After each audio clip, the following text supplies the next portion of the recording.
उन सबको पैर छूकर प्रणाम करती हूँ।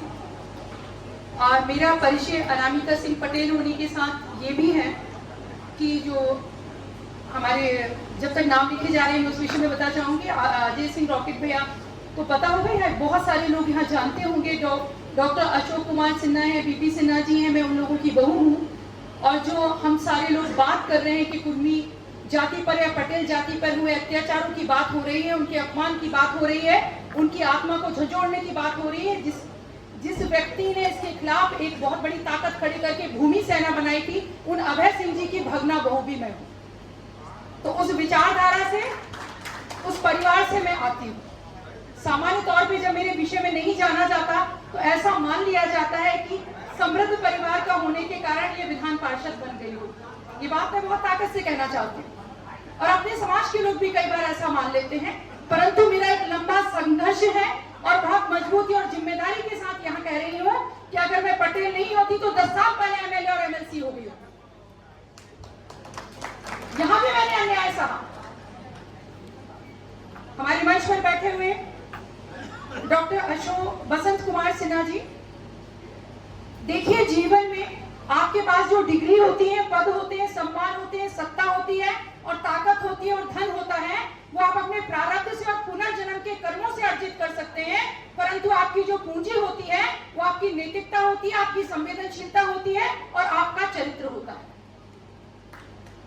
और ऐसे व्यक्तित्व का जिन्होंने अपने व्यक्तित्व का निर्माण किया और जिन्होंने समाज के लिए हमेशा सोचा, समझा और किया और योगदान दिया, वैसे हमारे मेरे लिए पिता तुल्य डॉक्टर बसंत कुमार सिन्हा जी को मैं प्रणाम करती हूँ।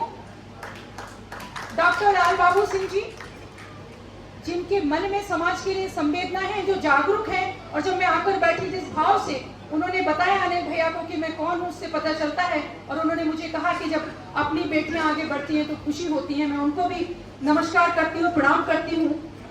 शंभू कुमार सिंह जी, मैं उनको धन्यवाद देती हूँ जो समाज के एकीकरण के लिए और समाज को इकट्ठा करने के लिए काम कर रहे हैं। जी देखिए, मुझे भैया ने बताया कि आप नेशनल दस्तक के राष्ट्रीय पत्रकार हैं। मेरे लिए डॉक्टर बसंत जी, आप, मैं और सारे लोग दुनिया के किसी भी पद पे रहे, सबसे पहले इसलिए सम्मानीय है कि हम कुर्मी और पटेल। मेरे लिए सारे पद गौण हो जाते हैं और व्यक्ति जिसके नाम के सामने पटेल जुड़ा है वो महत्वपूर्ण हो जाता है। डॉक्टर रवि पटेल जी, डॉक्टर वीरेश जी, डॉक्टर और फिर अजय कुमार रॉकेट भैया, जिन्होंने मुझे कहा था कि मुझे ढूंढना हो तो रॉकेट नाम लेना, अजय नाम से मुझे लोग नहीं आप ढूंढ पाएंगी। तो मैंने अभी देखा, जब मैं उन्हें बुला रही थी अजय भैया, तो जब मैंने रॉकेट भैया कहा तो उन्होंने सुना। तो सबसे पहले आप सब लोग मेरे पिता तुल्य हैं यहाँ जो बैठे हुए हैं। कुछ ससुराल पक्ष के कहीं ना कहीं रिश्ते में लोग होंगे, वैसे सारे बड़े बुजुर्गों को मैं पैर छूकर प्रणाम करती हूँ। आपके आशीर्वाद की आकांक्षी हूँ। जो मेरे समकक्ष हैं उनको मैं सम्मान देती हूँ, नमस्कार करती हूँ। मेरी मातृशक्ति बहनें जो अपने घर के काम निपटा कर समाज को बढ़ाने में योगदान देने आई है, निस्संदेह मुझे चिंता हुई जब मैं सामने देखा तो मुझे एक भी महिला शक्ति नजर नहीं आई। जब मैंने सामने देखा तो मेरी चिंता थोड़ी कम हुई। मैं खुश हुई, मैं ऐसा नहीं कहूंगी। मैं खुश हुई इसलिए नहीं कहूंगी कि हम उन जीजाबाई के वंशज हैं जिन्होंने शिवाजी को जन्म दिया, और अगर हमारी शक्ति इतनी कम होगी तो फिर जगह जगह जो जिस तरह की घटनाएं होती रहती हैं वैसी घटनाएं होती रहेंगी। देखिए, मैं राजनीतिक बात भी नहीं करूंगी और मैं बहुत आइडियलिस्टिक बात भी नहीं करूंगी, और मैं कोई भी वैसी बात नहीं करूंगी। मैं वो बात करूंगी जो हमें, मुझे लगता है मुझे करनी चाहिए और हमें सोचनी चाहिए। जो मैंने अध्ययन किया, मैंने समझा, चीजों को समझा। मैं शासन के विरुद्ध भी बात नहीं करूंगी, इसलिए नहीं कि मैं उसका एक हिस्सा हूं और उसकी एक एमएलसी हूं। बहुत जिम्मेदारी और मजबूती के साथ पहले एक बात के विषय में आपको बताऊंगी, एक घटना, फिर मैं अपनी बात रखूंगी ताकि आप उस बात को समझ पाए और मेरी प्रकृति, प्रवृत्ति और मेरे चरित्र और मेरी कार्य पद्धति को आप लोग समझ पाए। सबसे पहले निस्संदेह पटेल कुर्मी नवजागरण अभियान में इसकी प्रथम वर्षगांठ पे अजय भैया, बहुत आप मेरे धन्यवाद और मेरे सम्मान और बधाई के पात्र हैं कि आपने मुझे आमंत्रित किया, हमारे समाज के जागरूक, प्रबुद्ध, जिम्मेदार लोगों से मिलने का मौका दिया। मैं एक बात आपसे कहना चाहूंगी कि अगर हमारे पास, हम में से किसी के पास भी कोई पद होता है कोई शक्ति होती है या कोई ऐसा विषय होता है कि हम मदद कर सकते हैं समाज की, तो फिर वो किसी भी दल में हो, शासन में हो या ना हो, ये महत्वपूर्ण नहीं है। महत्वपूर्ण ये है हमारे लिए उसके पास कितना बड़ा पद है, ये महत्वपूर्ण नहीं है, वो अपनी पूरी ताकत के साथ समाज के लिए कितना खड़ा है, ये महत्वपूर्ण है। हमें इस बात को समझना होगा, जीना होगा। एक छोटी सी घटना आप में से अधिकांश लोगों ने न्यूज़पेपर में पढ़ा होगा, इसलिए आगे जो बातें कहूंगी उसके पहले वो घटना और अपनी प्रकृति बता दूं, कार्य पद्धति। मैं छपरा में एक कार्यक्रम में थी, मुझे एक बच्चा है सुशांत पटेल, सोनेलाल पटेल जी का नाती सुशांत, वो मुझे कहीं मिला था, उसने मुझे एक फोन किया कि मेरा कोई परिचित है दीदी, उसकी बच्ची की उंगली कट गई है और वो एम्स में गए हैं और वो उसको मतलब जो मरीज था उसको इंटरटेन नहीं कर रहे हैं डॉक्टर्स। मैंने कहा ठीक है, मैंने फोन किया तो वहां की डॉक्टर और नर्स ने मुझे कहा कि हम उद्दंडता की जो सीमा है, कहा कि हम प्रधानमंत्री की बात भी नहीं सुनेंगे। मैंने इसके बाद डायरेक्टर जो थे उनको बात करने की कोशिश की तो उनका फोन लगा नहीं। मैंने और जो 2-3 डॉक्टर उन्होंने, और मेरे लिए उस बच्ची की जो उंगली कटी थी, देखिए जीवन में सबसे महत्वपूर्ण भाव होता है संवेदना। हम कहते हैं कि हमें दया होनी चाहिए, करुणा होनी चाहिए। मैं कहती हूँ दया और करुणा नहीं हो, ना हो चलेगा, हमें संवेदना होनी चाहिए, क्योंकि दया और करुणा बहुत सीमित होती है और अस्थायी होती है। संवेदना जो होती है वो चिरस्थायी होती है। संवेदना का अर्थ होता है दूसरे की वेदना को वैसे महसूस करें जैसे आपको। मेरा 12 साल का बेटा है, मुझे लगा कि अगर मेरे बेटे की उंगली में ये हुआ होता और इतनी देर होती तो मुझे क्या महसूस होता। मैं छपरा से चली और मैं वहां पहुंची। आप में से कई लोगों ने न्यूज़पेपर में पढ़ा होगा।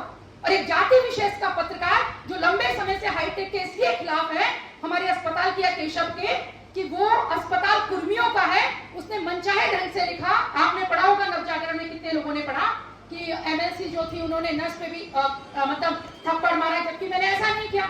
जब मुझे कहा मैंने कहा जरूरत पड़ेगी तो सब कुछ किया जाएगा, क्योंकि उसके उपरांत जो होगा वो ये हुआ। मैं कहना चाहूंगी अब सब लोगों को, अभी मैं आपको वीडियो दिखाऊंगी। उस बच्ची के मामा ने डाला, उस बच्ची को केक कटवाया गया, एंटरटेन किया गया, और उसको नहीं, जितने आसपास मरीज थे कम से कम 200-300 मरीजों के साथ बेहतर इलाज हुआ।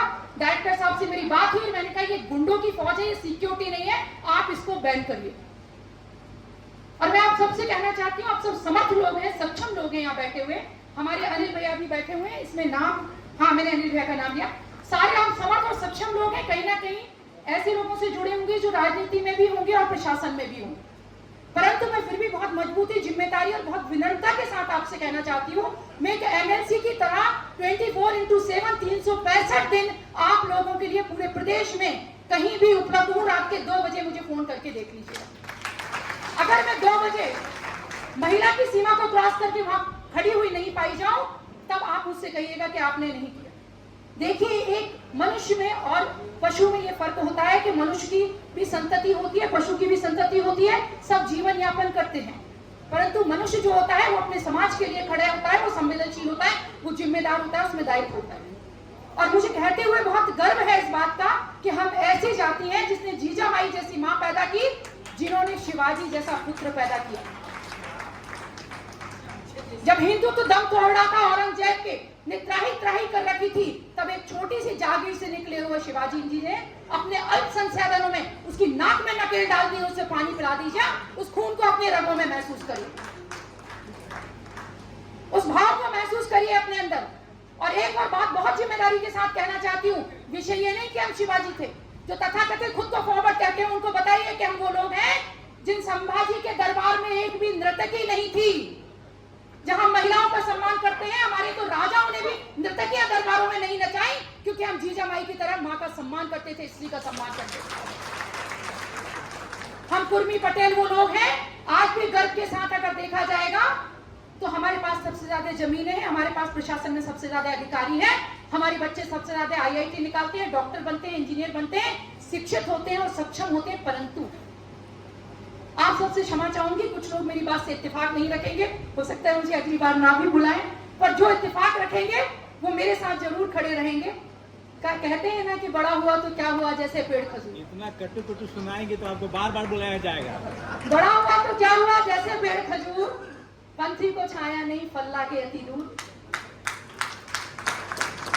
और आप में से बहुत लोग, रॉकेट भैया ने भी मुझे बताया होगा, मेरा परिवार पटेल के नाम पे कोई चला जाए तो हाईटेक अस्पताल का सभागार हो या तन मन धन की जिस तरह की आवश्यकता हो, मेरा परिवार हमेशा आगे खड़ा रहा है। यहाँ बहुत लोग इस बात के साक्षी होंगे। परंतु बहुत खेद, बहुत दुख, बहुत विनम्रता और बहुत पीड़ा के साथ कहना चाहती हूँ कि हम जितने जागरूक होना चाहिए सामाजिक राजनीतिक रूप से हम नहीं हैं। और उसका सिर्फ उसका ही परिणाम है कि हमारा अपमान कर दिया जाता है। आप यकीन करिए, मुझे वैसी कुर्मी बाहुल सीटों से टिकट नहीं दिया गया इस कारण से कि मैं कुर्मी थी और ये कह दिया गया कि तुम्हारे साथ कौन से कुर्मी खड़े हैं। यकीन करिए, मैंने बहुत संघर्ष किया, मैंने बहुत संघर्ष किया। मुझे संगठन में जो दायित्व मिले मैंने उनमें सबसे अच्छा काम करके दिया भारतीय जनता पार्टी में। वो बैठे हुए राजू भैया सहारा के उस बात के गवाह हैं। मेरे 1 साल के बच्चे को लेकर मैंने पूरे प्रदेश में काम किया, पर जब भी बात हुई तो ये कह दिया गया कि आपका वोट हमारे साथ नहीं है, कुर्मी वोट आपके साथ, कुर्मी आपके साथ खड़े नहीं होते, आप एकजुट नहीं है इसलिए हम आपके साथ नहीं है। तो मेरा विनम्र आग्रह है कि 1 कट्ठा जमीन कम खरीद लीजिए। ये जो हम बहुत खुश रहते हैं ना हमारे पास इतने इकट्ठा है, उसको कम कर लीजिए, डिफेंसिव मत रहिए। क्षमा चाहती हूँ, अधिकारी के पास आप काम लेके पहुंच जाइए। जब तक एमएलसी नहीं थी, अब तो सुनते हैं भाई एमएलसी है, तो अपनी जाति के हैं तब भी गुरेज करते हैं अपनी जाति के लोगों की मदद करने। मैं सच में क्षमा चाहती हूँ, क्योंकि डर लगता है किसी को बुरा ना लग जाए, किसी नेता को बुरा ना लग जाए, तो हमें ये कम करना है। 1 कट्ठा जमीन हम कम ले लेंगे, पर अपने समाज के लिए खड़े होंगे, अपनी जाति के लिए खड़े होंगे, चेतना के लिए खड़े होंगे, क्योंकि कल आज कोई शिकार बना है, कल हम शिकार बनेंगे। मैं फिर दोहरा रही हूँ कि आप लोग जब हर व्यक्ति मेरा नंबर ले लीजिए, कोई नेता अपना नंबर सार्वजनिक रूप से नहीं देता है।